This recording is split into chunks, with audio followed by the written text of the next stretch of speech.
അങ്ങനെ 10 ദിവസത്തെ ഉത്സവത്തിന് ഇന്നത്തോടു കൂടി സമാപനമായിരിക്കുകയാണ്. കഴിഞ്ഞ ദിവസം അപ്ലോഡ് ചെയ്ത വീഡിയോയിൽ ഞങ്ങൾ കസിൻസ് എല്ലാവരും കൂടി അമ്പലത്തിൽ തൊഴാൻ പോയൊരു വീഡിയോ അപ്ലോഡ് ചെയ്തിട്ടുണ്ടായിരുന്നില്ലേ. അപ്പം അവിടെ തന്നെ ഉത്സവമാണ് കേട്ടോ ഇന്ന്.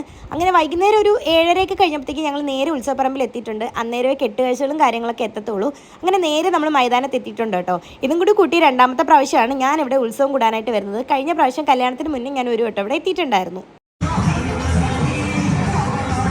സത്യം പറഞ്ഞാൽ ഉത്സവത്തിനൊക്കെ വന്നു കഴിയുമ്പോഴത്തേക്ക് എനിക്ക് ഭയങ്കരമായിട്ട് നെസ്റ്റ് ഓടിക്കും കേട്ടോ. അത് എപ്പോഴും അങ്ങനെ തന്നെയാണ്. കാരണം വേറെ ഒന്നുമില്ല, പണ്ട് ഉത്സവത്തിന് പോയതൊക്കെയാണ് ശരിക്കും പറഞ്ഞാൽ ഓർമ്മ വരുന്നത്. അന്നതുപോലെ ഉത്സവം എന്ന് പറയുമ്പോഴത്തേക്ക് ഉച്ച തൊട്ടേ ഒരുക്കാൻ തുടങ്ങും. മെയിനായിട്ട് ഐസ്ക്രീം മേടിക്കണം, ആനയെ കാണണം, ഫ്ലോട്ട് കാണണം. ഇതൊക്കെയായിരുന്നു അന്നത്തെ ആഗ്രഹങ്ങൾ എന്ന് പറയുന്നത്. പിന്നെ ഇപ്പോഴല്ലേ ഇതുപോലെ കുറേ വെറൈറ്റി ഫ്ലോട്ടുകളൊക്കെ വന്നത്. അന്നിങ്ങനെ അത്രയും വെറൈറ്റി ഫ്ലോട്ടുകളൊന്നും ഇല്ലായിരുന്നു. അന്നൊക്കെ ഒരു ഫ്ലോട്ട് കാണുമ്പോൾ തന്നെ ഭയങ്കര സന്തോഷമാണ്.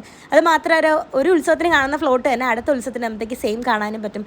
അന്നതൊക്കെ സത്യം പറഞ്ഞാൽ ഭയങ്കര അതിശയമുള്ള കാര്യം. പിന്നെ അത് മാത്രമല്ല ഇവിടെ ഉത്സവത്തിന് അങ്ങനെ ഒരുപാട് ആനകളൊന്നും ഇല്ലായിരുന്നു. ഒറ്റ ആന മാത്രമേ ഉണ്ടായിരുന്നുള്ളൂ. കുറേ ഫ്ലോട്ടുകളായിരുന്നു ഉണ്ടായിരുന്നത്.